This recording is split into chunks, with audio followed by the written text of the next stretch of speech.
Hi, this is Shem. Welcome again to the Soft Life vlog, and here's another a day in the life as an MA student. Today is Sunday, so happy Sunday to all of us.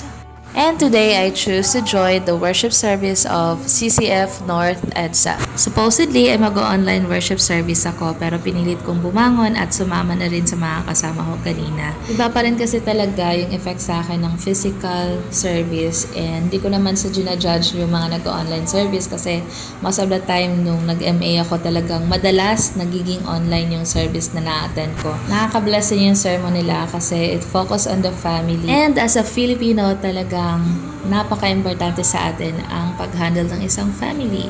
And as Christians, we want our family to be centered in the presence of Christ. But reality is, kahit saan or kahit anong klaseng pamilya, hindi talaga perfecto, and kaya kailangan natin si Kristo para mapaglabanan natin yung gawain ng kaaway to destroy every family that we represent. At this point, pinresent ni Pastor Peter Tantri yung 3 points niya, which is the MRI, which stands for Modeling, Relationship, and Intentionality.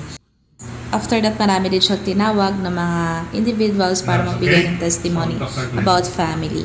My name is Dr. Glenn Obligacion. My wife, Dr. Ellen, and I have been with CCF for the last 38 years.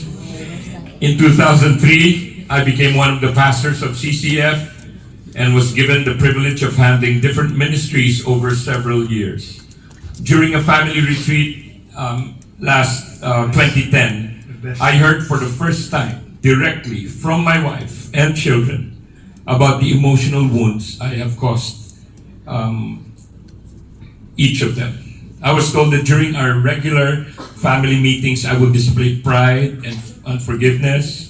I was unwilling to listen and understand them and would often judge them.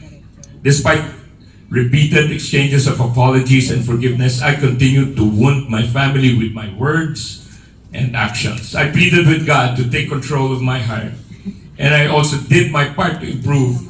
I tried to listen when they would share things from their hearts. I intentionally went out of my way to reach out and rebuild relationships with them, all the while praying that God would give my children the grace to forgive me and that He would completely heal our relationships. However, I still sensed that my children's hearts were far from me. Good morning. My name is Gabo. I'm the youngest of 5 siblings. For 7 years, I was a worship leader, campus missionary, and youth coordinator here in CCF Maine. Having grown up in CCF, I had always heard it taught, including by my father, that we are to humbly admit when we are wrong and ask for forgiveness. However, whenever we, his children, would point out a character issue of his or try to correct him, he would respond with anger, defensiveness, denial, or blaming others. As his children, it hurt so much to see him teach the church about humility, but then display pride at home. This made me feel like our family life was fake and hopeless. While I tried to grow in my relationship with Jesus, I was also harboring bitterness towards my dad for his hypocrisy. I then carried these wounds into my ministry life. I was critical towards my ministry leaders.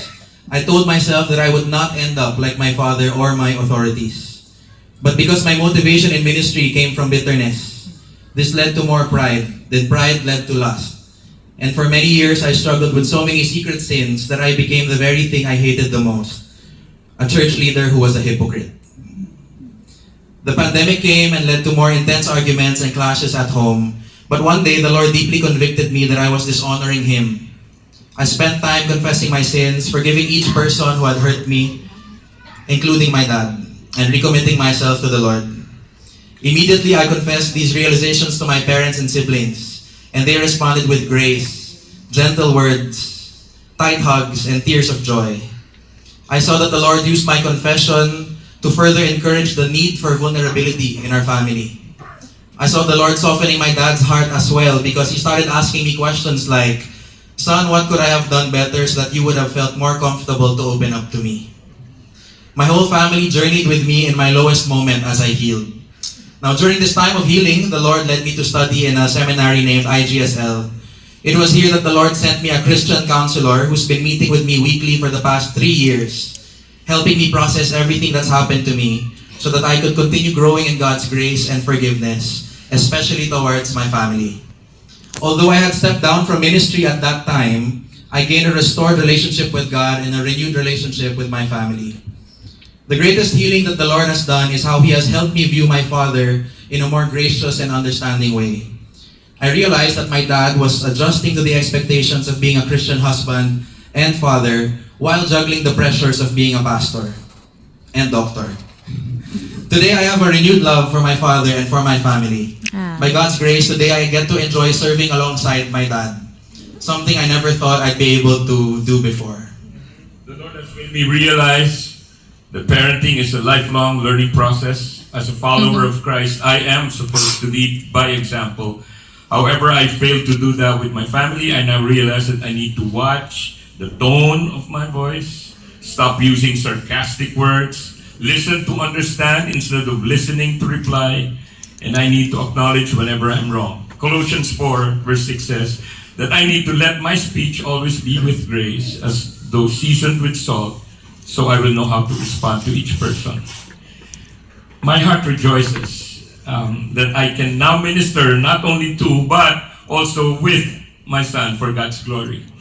I learned that families can be restored. We only need to focus on Jesus, humble ourselves, and be intentional. All glory be unto the Lord. Praise God! And natapos na yung sermon, pati yung service, and palabas na kami niyan at nakita ko tong place na to. Ito yung place kung saan nag-celebrate kami ng mga friends ko for my birthday, and I really miss Tel and Bon and Jai Jai, but life has to move on, at ito na nga sinusundo namin si Gabi dito sa CCF na kung saan tinuturuan yung mga bata ng Sunday school, and here's her mom. So cute of them.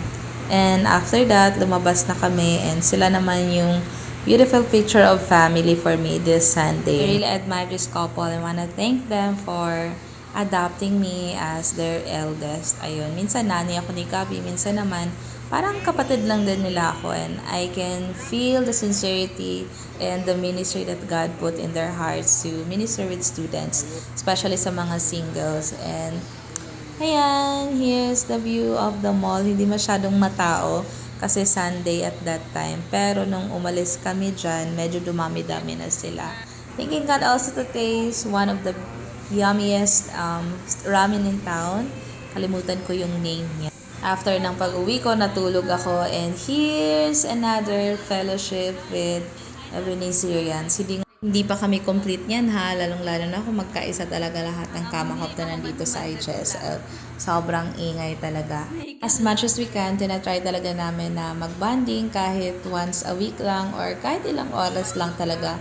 Not necessarily for an hour. Adulting will make you realize how fast that time is, and it would really test your patience and your accountability sense kung talagang magiging intentional ka to meet with the people that loves you and those people na nag-journey with you sa season mo at this moment. So kahit gaano ka busy, kailangan bigyan mo pa rin ng time yung mga tao na binibigay sa'yo ni Lord to spend time with them kahit na ilang oras lang.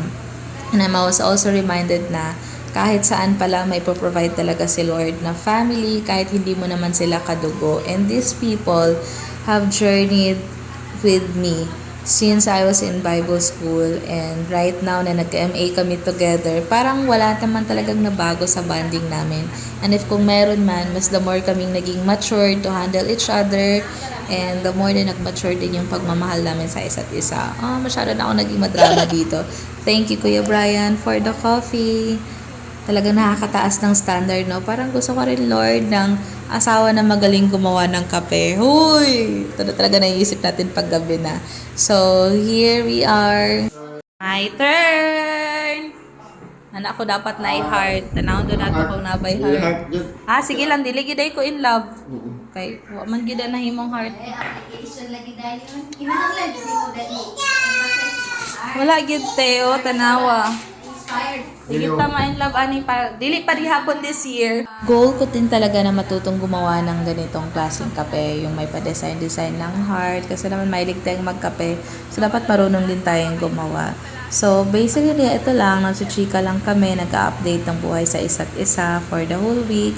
And Buhi lagi data lang. at the same time, nagbabanding Mabuhay na na din. tapon sa And Japan. syempre, hindi nawawala yung mga usapan from the past, kung paano namin nilagpasan, yung mga buhay na pinagdaanan namin sa Ebenezer. And here comes the couple na inaantay namin na medyo na late ng konti dahil nagpapatulog pa sila ng baby at hindi nila madala si Noah dahil ulan. Ayan, umabot na naman kami ng madaling araw niya. Nakala mo talaga isang taong hindi nagkita, 1 week lang naman na hindi nagkakausap. Kaklingi ba sa mga people, oy? And that's how I spent my Sunday with people and my family here in IGSL. Thank you so much for watching. I hope to see you again on my next vlog. Bye everyone and mabuhay!